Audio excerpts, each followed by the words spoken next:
This Saturday at 9 p.m., Matt Waller, live at Walters. One man, many sounds. Join Walters for an unforgettable night with Matt Waller as he brings his unique looping magic to life, layering live drum beats, bass lines, and guitar riffs to create full band soundscapes using just his acoustic guitar. From hip-hop and R&B to reggae, pop, country, and rock, Matt delivers jaw-dropping renditions of your favorite songs across every genre. Don't miss this. Bring your crew, grab your favorite drink, and vibe out with Walters. You just realized that you needed to hire someone yesterday. How can you find amazing candidates fast? Easy. Just use Indeed. When it comes to hiring, Indeed is all you need. Stop struggling to get your job posts seen on other job sites. Indeed sponsored jobs help you stand out and hire fast. With sponsored jobs, your post jumps to the top of the page for your relevant candidates so you can reach the people that you want faster. And it makes a huge difference. According to Indeed data, sponsored jobs posted directly on Indeed have 45% more applications than non-sponsored jobs. Plus, with Indeed sponsored jobs, there's no monthly subscriptions, no long-term contracts, and you only pay for results. How fast is Indeed? Well, in the minute I've been talking to you, 23 hires were made on Indeed, according to Indeed data worldwide.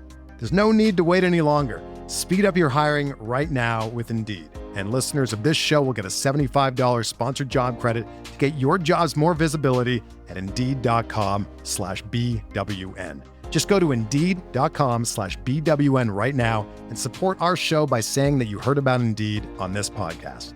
Indeed.com/BWN. Terms and conditions apply. Hiring?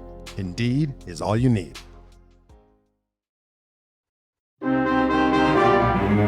2-2 delivery. Swinging a fly ball deep left center field. This one way back there, and it is gone. It just clears into the first row of the red seats. A home run for Hernandez. 4 batters in. The Dodgers lead 4-0. Home run number 5 on the season for Teoscar Hernandez. He kicks and he fires, and Garcia lines one to right center field toward the gap. That's going to get down. And Teoscar Hernandez cuts it off with a warning track. Rounding third is low. He'll score. But Bill has to stop at third, held up by Ricky Gutierrez. Into second with a double, and his second run batted into the game is Luis Garcia Jr. And the Nationals have come all the way back from a 4-0 top of the first inning deficit. This game is tied here in the bottom of the third. The Dodgers 4, the Nationals 4. 2 out runners first and third. Tie game in the 7th. Salazar delivers. Swinging a line drive. Garcia chasing. Can't get it. Out of his reach into right center field. Scoring from third is Ohtani. Over to third is Edman. Off the end of the bat. May have broken the bat for Teoscar Hernandez. A little bloop into shallow right. And he drives in his 3rd run of the game and 16th of the year. And the Dodgers regain the lead 6-5. And welcome to Nats Chat, along with MASNsports.com Nationals insider Mark Zuckerman, who is at Nationals Park. I'm Al Galdi, host of the Al Galdi podcast. The Nats lost to the Los Angeles Dodgers 6-5 at Nationals Park on Wednesday, preventing a 3-game sweep, but still concluding a very nice 4-2 homestand. A wild game. This was a game in which the Nats overcame a 4-0 first-inning deficit, but blew a 5-4 7th-inning lead. This was a game in which Nats starting pitcher Jake Irvin went from horrendous to outstanding for one of the best bad starts that you'll ever see a pitcher have. This installment of Nats Chat brought to us by Open Window Property Management, LLC. Open Window Property Management serves the entire DMV, and Open Window Property Management's parent company has been serving military families for 40 years. You can call Open Window Property Management 703-955-4017. You can find us on X at Nats_chat. You can hit us up on Blue Sky at Nats Chat Podcast. You can email the show, natschatpodcast@gmail.com. And we have a website that we invite you to check out, natschatpodcast.com, at which you can purchase a Nats Chat Podcast t-shirt. So the Nats in MLB's 2025 regular season now are 5-7, have an off day on Thursday, then comes a 10-game road trip at 3 seemingly beatable teams in the Miami Marlins, Pittsburgh Pirates, and Colorado Rockies. We'll see what happens on the road trip. But I tell you, Mark, yeah, you don't want to lose, but hard to be displeased with this homestand. 4-2, I think just about every Nats fan would have signed up for that. I think it's a good day to take a step back and look at the bigger picture as opposed to analyzing every moment from this game, although we will do that, of course, because it's what we do. to go 5-7 against the schedule they faced to start the year, and especially to go 4-2 this week against the last two National League champions, I think is a major sign of progress for this group. We said, just hold your own here in the early going until the schedule eases up, at least on paper. And they didn't just do that. They actually thrived. I mean, they were right there playing head-to-head with a couple of the better teams in the league. Could have won the games that they lost. Could have lost a couple of the games that they won as well. But they showed that they were competitive with these other teams, that they have young star power, that they had pretty good starting pitching, that the bullpen, at times was able to get the job done, if not always. But I come away from this pretty encouraged. And yes, a sweep would have been fantastic. They hadn't done it to the Dodgers since 2008. But taking 2 out of 3 from them and losing that last game by 1 run, there's nothing to be ashamed of there. And I think once the immediate sting of a 1-run loss wears off, you step back and you say, hey, there's a lot to be proud of the way they played in this homestand. Look, at 1-6, you didn't know what we were looking at. And you start to think about, could things get really bad? Could this end up being a supremely ugly April? And instead, the Nats struck back and won 4 consecutive games. And this 4-2 homestand could end up being the thing that we look back on as the scenario that turned the season around, that got the Nats going. We'll see what happens. But this was in stark contrast to the way that things had been going. Nats came into the homestand 1-5, now exit the homestand 5-7. And like we've been saying, a seemingly manageable 10-game road trip, a road trip on which, if the Nats go, say, 6-4, 7-3, all of a sudden, you're looking at the Nats being in a pretty good spot. So specific to Wednesday, what an odd outing for Jake Irvin. If there's such a thing as allowing 4 runs in 6 innings but having a good outing, that's what Jake Irvin did on Wednesday. He was an starting pitcher. He allowed 4 runs in 6 innings. He allowed the 4 runs over the first 4 batters of the game. He began the game by giving up a single, a walk, a 2-run triple, and a 2-run homer. The game began in nightmare fashion for Jake Irvin, and then the rest of his outing happened. He retired 18 of the final 21 batters he faced.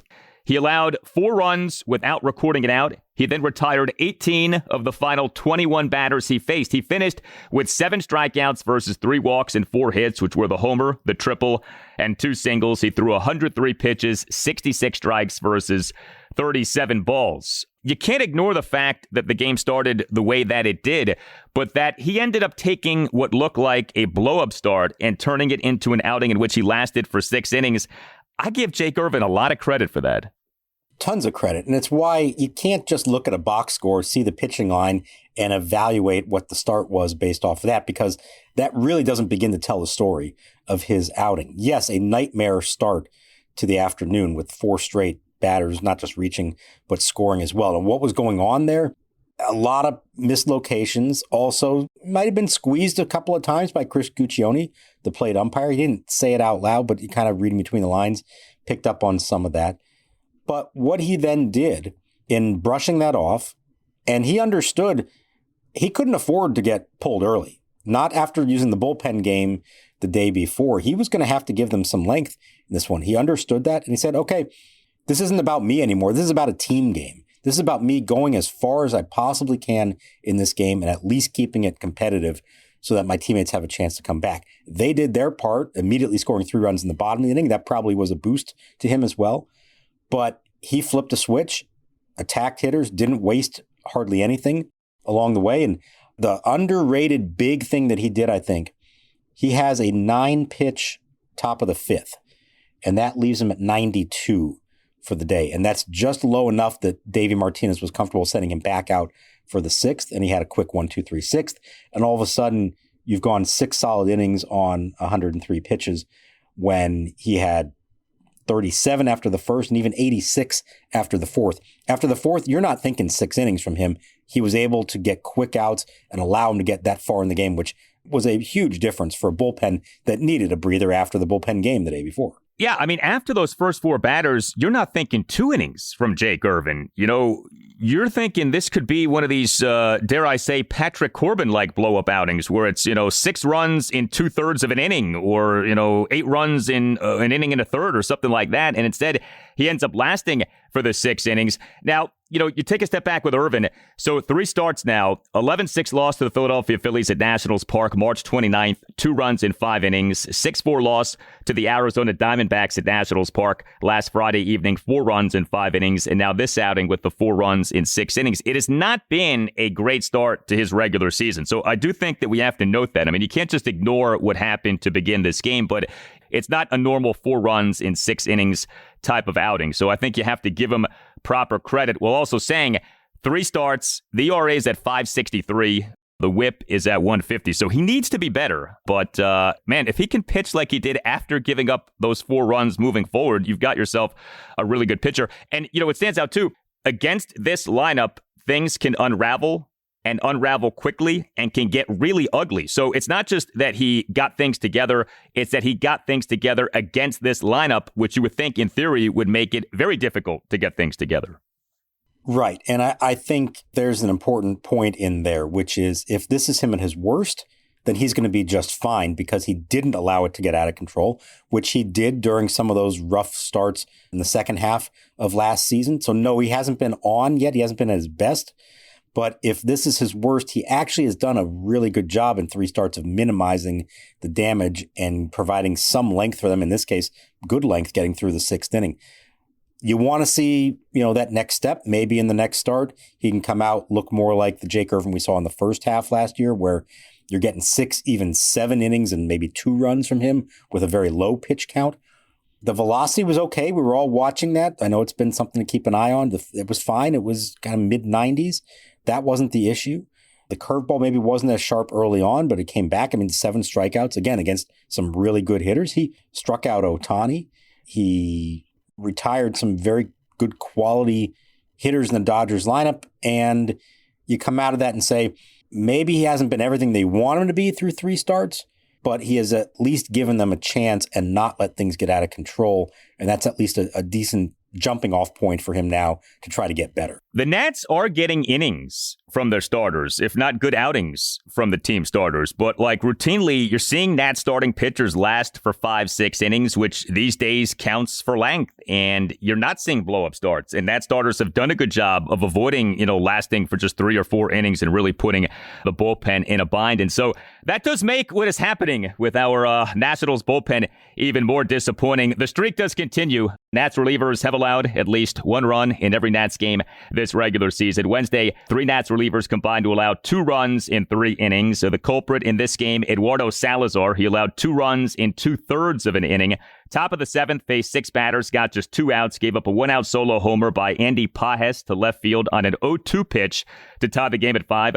And Salazar gave up a 2-out opposite field RBI single by Teoscar Hernandez to shallow right center field on an 0-2 pitch for a 6-5 Dodgers lead. Now, Jorge Lopez was really good. He tossed 1 1/3 perfect innings, and Lucas Sims tossed the scoreless top of the 9th, despite giving up a 2-out single and issuing a 2-out hit by pitch. But a killer to see Salazar have Pages down 0-2, have Hernandez down 0-2, and each time give up a key hit. Now, the Hernandez RBI single, like I said, opposite field, shallow right center. I don't know that you kill Salazar for that, but the homer obviously was key. Yeah, the Hernandez hit a little kind of looper just past a lunging Luis Garcia. And even the Ohtani infield single was a play that I thought Luis could have made. Maybe not should have made. He was probably a little rushed knowing that Ohtani runs down the line well, but that could have been an out. So not a lot on Salazar for those. But the 0-2 slider over the plate for the home run, that's, of course, the killer. You just got to be more sharp with that. And, that's his out pitch, the slider. I know they don't like to tell these guys to waste a pitch, even at 0-2. They want them to be aggressive and attack the zone, but you can't just leave it on a platter like that. So I think that's the one that he really wants back. It's also interesting that he got that assignment in the 7th inning in a 1-run game. Not necessarily a guy that you would consider part of the A bullpen, but it looks like Kyle Finnegan was not available after the super long 5-out save a couple nights ago, that being the 3rd straight day that he had pitched. So he got Tuesday off. The question was, could he come back on Wednesday? The answer is no. And so because of that, you have to push everybody up an inning. And so I think Jose Ferrer was going to close. I think Jorge Lopez was going to pitch the 8th, which meant somebody else had to pitch the 7th. And in this case, it was Salazar. So maybe a role he's not that accustomed to. Got himself in a good position to get through it, but couldn't finish off the hitters. This episode is brought to you by Open Window Property Management, LLC. The parent company has been serving military families for 40 years now, and Open Window brings that experience to you, serving the whole DMV. Open Window prides themselves on communication, so when a homeowner calls, they get a designated property manager, not an AI bot. Among the services, free no-obligation quote, tenant screening, move-in support, 24/7 emergency services, financial statements to homeowners, and rental inspections of the rental unit during the leasing period. Licensed realtors receive a referral fee. Homeowners get half off the next monthly management fee for referral. Here's the number, 703-955-4017. Again, that's 703-955-4017. You just realized that you needed to hire someone yesterday. How can you find amazing candidates fast? Easy. Just use Indeed. When it comes to hiring, Indeed is all you need. Stop struggling to get your job posts seen on other job sites. Indeed-sponsored jobs help you stand out and hire fast. With sponsored jobs, your post jumps to the top of the page for your relevant candidates so you can reach the people that you want faster. And it makes a huge difference. According to Indeed data, sponsored jobs posted directly on Indeed have 45% more applications than non-sponsored jobs. Plus, with Indeed-sponsored jobs, there's no monthly subscriptions, no long-term contracts, and you only pay for results. How fast is Indeed? Well, in the minute I've been talking to you, 23 hires were made on Indeed, according to Indeed data worldwide. There's no need to wait any longer. Speed up your hiring right now with Indeed. And listeners of this show will get a $75 sponsored job credit to get your jobs more visibility at Indeed.com/BWN. Just go to Indeed.com/BWN right now and support our show by saying that you heard about Indeed on this podcast. Indeed.com/BWN. Terms and conditions apply. Hiring? Indeed is all you need. I'm excited to tell you about the designs Homage has cooked up for the 2025 MLB season. If you're as baseball obsessed as I am, you'll love the full roster of major league looks from Homage. Amazing comfort and deep cut designs that help fans show off passion for their favorite teams. Homage has a massive selection that tells the story of the greatest sport from its very beginnings. Deep logo history, coast-to-coast stadium tours, and the biggest players from every era. Legends never die at Homage. If you need your new shirt for going to a ball game, Homage has you covered with its most comfortable fan clothing, and it's available for fans of all ages. This year's collection hits dinger after dinger after tater after tater. Fleece, tees, bottoms, and more. And don't forget to check out the new starter jacket lineup, an iconic dugout look you don't want to miss. Heroes get remembered, but legends never die, and these looks go long, period. Check out the Homage MLB collection to find your team's coolest gear.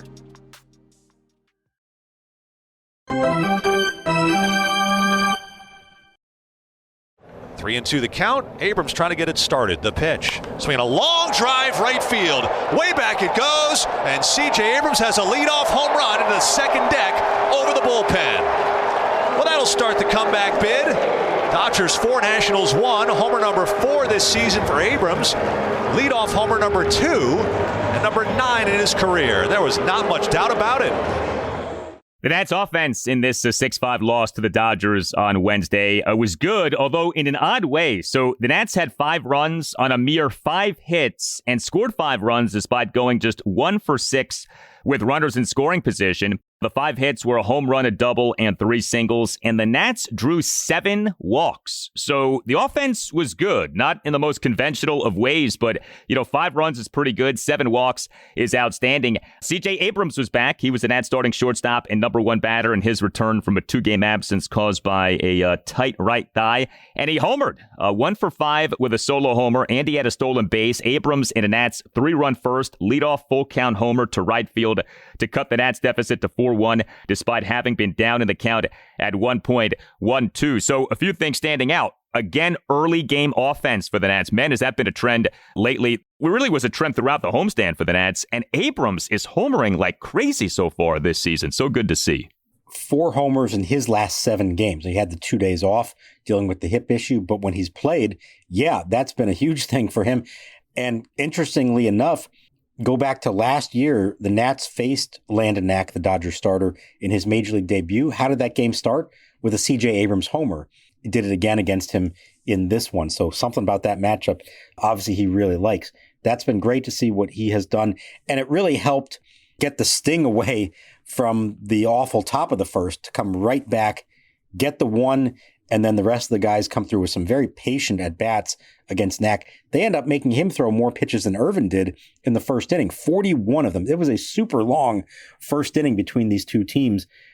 Credit to the Nats for being patient, scratching out the 3 runs there, making sure it was now going to be a game, and then sticking with it against Knack in the third. Now, after that, only 1 hit the rest of the way after the third inning, and that was a little soft flare by Paul DeYoung in the 9th.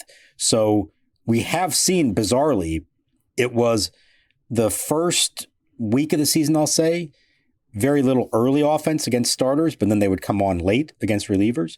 Now, over the last week, very good offense early against the starters. Sometimes they sustained it. In this case, they did not. You want to see that full, complete game. I know the Dodgers have an excellent bullpen. They were putting their A bullpen out there those last few innings. No easy challenge to try to do it against them. But some of those innings felt a little too easy for those guys. It's funny, you watch that first inning, at the end of which the score is Dodgers 4, Nats 3, and you say to yourself, we're in for a slugfest here. Like, this has 9-8, 10-9 written all over it, and instead it ends up being 6-5. Not much offense the rest of the game. But Abrams homers, and he is back. Luis Garcia Jr. had himself a nice game. He is the Nats starting second baseman and number 6 batter, 1 for 2 with an RBI double and an RBI sac fly. He and that Nats 3-run first had a 1-out RBI sac fly on a 1-2 pitch to cut the Nats deficit to 4-3, and Garcia in a Nats 2-run third, a 1-out RBI double to the right center field gap to tie the game at 4. And I mentioned the Nats drawing an impressive 7 walks. 4 of them came from James Wood and Nathaniel Lowe. Wood as the Nats starting left fielder and number 2 batter, 0 for 3, but with 2 walks. So did strike out twice. And Lowe as the Nats starting first baseman and number 4 batter, 0 for 2 with a couple of walks. We have lamented the lack of walks for the Nats going back a few years now. 7 walks in this game. Good to see that. That was very encouraging because they have been jumpy and not working the count a whole lot so far. So for them to do that was a good sign. And credit to them, they picked up that Landon Knack was not really around the zone. And even when you're trailing by that much, it can be easy to try to get it all back at once. You actually have to be patient, trust the guys behind you. And they did that by drawing, 3 walks in the first and another one in the third, and really made him work.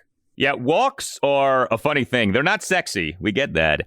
But they're one of those things that can carry over, right? So, like, if you're slumping, but you're still drawing your walks, as Davey Martinez likes to say, you don't draw walks, you draw your walks. That's the way Davey likes to put it. If you do that, that can kind of get you going. And so you want your team to draw walks beyond just the obvious reason of, that puts you on base. So 7 walks in this game, that's not going to be normal. We understand that, but really good to see that. James Wood getting his 2 walks off the big game that he had the previous night. We ran a poll on X via the handle for the Nats Chat podcast, Nats_chat. Where do you prefer to have James Wood? And the 2 options were DH and left field. And I have to tell you, I am surprised at how close this is. I voted in this. I voted left field. He's a young player. I mean, he shouldn't be DHing on the regular this early in his career. But as we are recording this podcast, it's only 56% in left field, 44% in DH. Now, there is perhaps some recency bias going on here. He has the big game as the DH on Tuesday evening. But I would think, even if we do see some of Wood at DH, it's not going to be an overwhelming amount, right? He's a young guy. He, in theory, should be good defensively. I know he hasn't been stellar in left field, but the starts at DH, there won't be a lot of them? Or do you think otherwise? Do you think we could see a good bit of Wood at DH this season? I don't think we're there yet. You don't want to do that with a 22-year-old with so much promise, to pigeonhole him into that kind of limited role. Now, I suppose there is a scenario that could play out. If Josh Bell is really bad, and if either Robert Hassel forces the issue and works his way up, or Alex Call keeps hitting the cover off the ball like he has, and you have other players worthy of being in the lineup over Josh Bell, now all of a sudden the DH slot is open and you can rotate that around among some. And I would guess that Wood could be a primary person to fill that role, but I don't think that's what they want to do. You don't want to take a 22-year-old with this much promise and say, okay, you're just a hitter. Don't worry about defense anymore. That doesn't help anybody out. Now, it's up to him to show that he can make the improvements in left field as he gains more experience there and become at least competent at that position. But you like to think of a DH, especially a full-time DH, as something you don't really consider for someone until they're approaching 30 years old, certainly not in their young 20s. That's a bad look. Yeah, you have in sabermetrics what's called the defensive spectrum. As you get older, you move down the defensive spectrum. So you go from like center field to a corner outfield spot. You go from, say, third base to first base. If you in season number 2 of your major league career already are DHing, that's not a good sign, and that takes away value from you.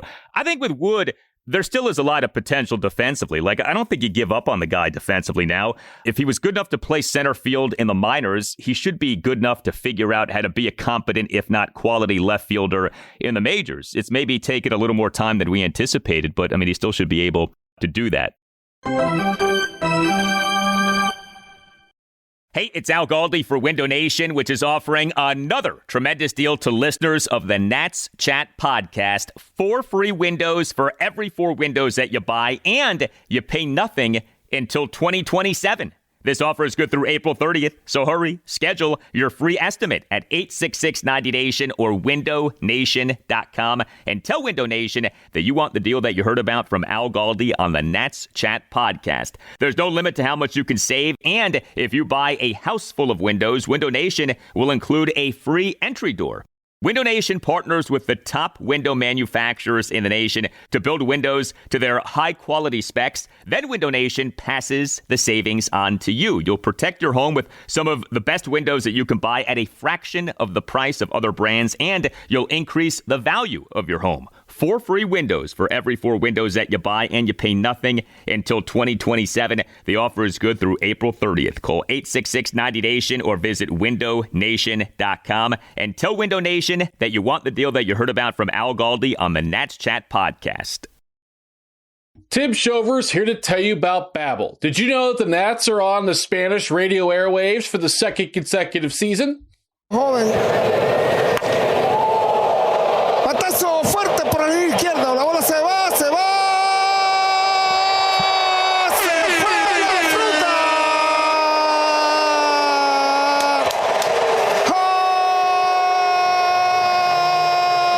Home run, Andrés Chaparro, su primero de la temporada. If you want to know what Luciano and Gustavo are saying on the broadcast on calls such as this one, then check out Babbel. And here's their special offer for Nats Chat listeners.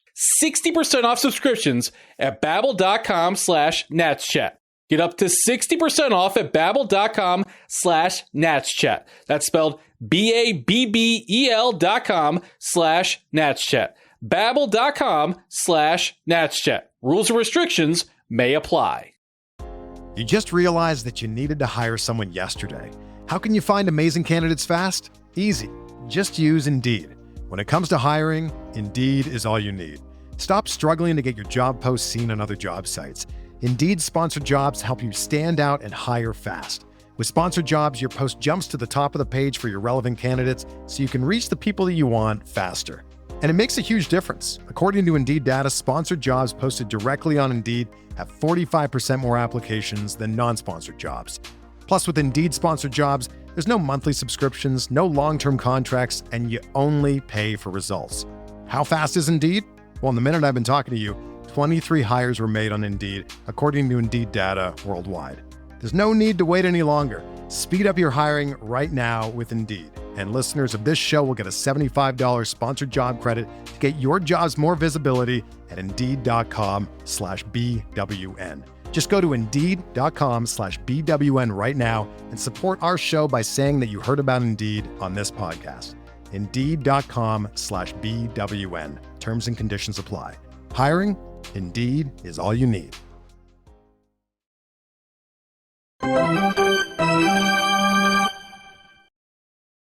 He rocks and kicks in the pitch. Swing and a miss by Muncy. He's down on the curveball, and the inning is over.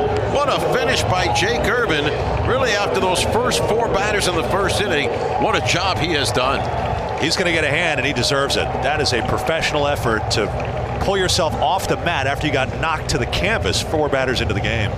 So the Nats get the off day on Thursday. Next up is the 10-game road trip. And there's no off day on the 10-game road trip. The off days are going to be few and far between here over these next few weeks. Off day on Thursday, then a 10-game road trip, then an off day on April 21st. And then the Nats don't have their next off day until May 8th. So rest up, boys. And, from a bullpen management standpoint, this could be tricky here because at least to begin the regular season, there have been some off days. There aren't going to be many here these next few weeks. No, and we've already seen how Davey uses the bullpen. If he thinks he has a chance to win the game, he wants to fire his top bullets. And so you're seeing a lot of Finnegan, Lopez, Ferrer, even Sims, who better or worse has been kind of a part of the A bullpen. It will be interesting to see if they play as well as you'd like to see them play. If these games are as competitive or they're in the lead as much as you would hope that they would be against this competition, is there going to be a day or two along the way where he has to trust some lesser arms to try to close out games? Will we see Salazar and Ribalta and Poche, let's say, or even Rutledge instead of the big boys? Because you do run the risk of running these guys into the ground too early, and you've got to be careful with that. If the season's going to play out the way everybody hopes it will, you need good bullpen arms for 6 months. You can't use them all up in April and May. So while it would be a great thing for them to be in every game and be in a position to win every game, you do have to spread the innings around, I think, among the relievers. You cannot just ask 3 guys to carry that kind of load if you are competitively in every game like they hope they are. Yeah, and this is where you need some guys to be better and to make it so that Davey Martinez in a game can maybe only use like 2 relievers instead of 4 relievers, because that's been a big part of this too. It's not just the relievers struggling. It's that because the relievers are struggling, Davey is compelled to use, 4 or 5 guys. It feels like game in, game out of that bullpen. That's not sustainable. To keep going like that, you're really asking for a lot. All right, so we had the horrendous tragedy in the Dominican Republic early Tuesday morning. At least 124 people have been killed, hundreds more injured from the collapse of a roof at a nightclub. What is the Jet Set nightclub in Santo Domingo in the Dominican Republic. Former World Series champion Octavio Dotel among those killed, but also people with ties to the Nats sadly were killed, including a former Nationals player, Tony Blanco. Also killed, by the way, the sister of former Nat Nelson Cruz, Nelsie Cruz, who was the governor of a province in the Dominican Republic. But Tony Blanco was on the 2005 Nats, and you got to cover him as you cover that team, of course. I'm not going to claim that I got to know him that well. He was a Rule 5 pick that year. He only played in 56 games, took 65 plate appearances. So not a ton of memories there. What I do remember, number one, this was his chance to be in the big leagues as a Rule 5 draftee. They managed to keep him all year. He spent a little bit of time on the injured list, interestingly enough, with vertigo, which was something that I think he was feeling dizzy at one point, and they kind of used that as a way to eat up some clock, as it were, to satisfy the Rule 5 regulations. But what I really remember mostly is the one home run he hit, and it wound up being the only home run he hit in the big leagues, was in Toronto.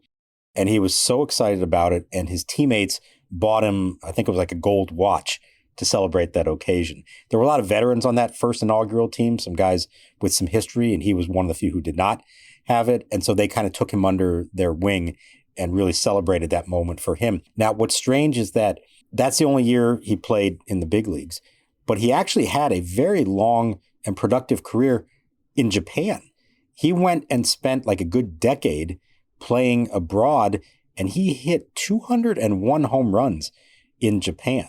That's really impressive stuff for someone who didn't have, much of any kind of big league career. And certainly at that time, the home run in Japan was something that was coveted, and you can make good money going over there and doing that. And he was one of the ones who did. So to hear, to see that his name came up as one of the victims in this awful tragedy, it just kind of tugged at your heart, especially just a few days after they celebrated the 2005 team here. So to see that, and then to hear about Nelson Cruz's sister, the Nationals, the current Nationals, very close with Nelson from when he was here, a lot of Dominicans on this team, and that hit them especially hard.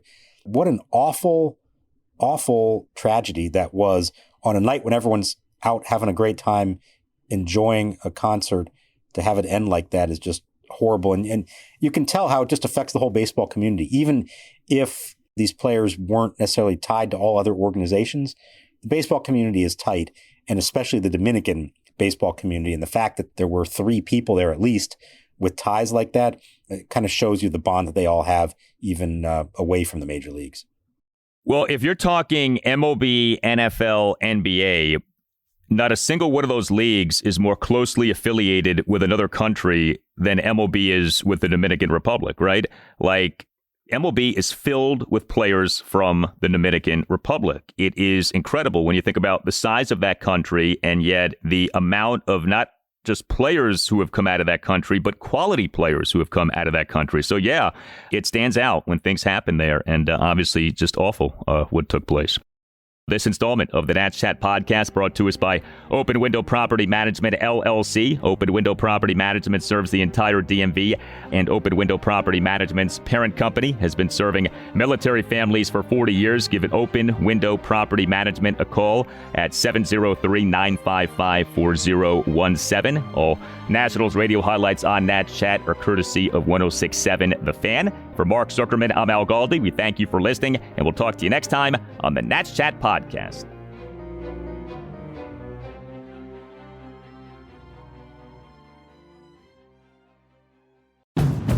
Now's the time for a great deal on a new Honda. It's time to take an adventure with rugged capability and commanding style. Check out the Honda Ridgeline, Pilot, or CR-V.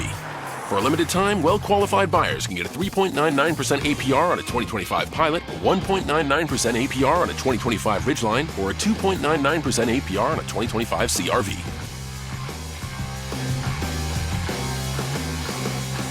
See dealer for financing details.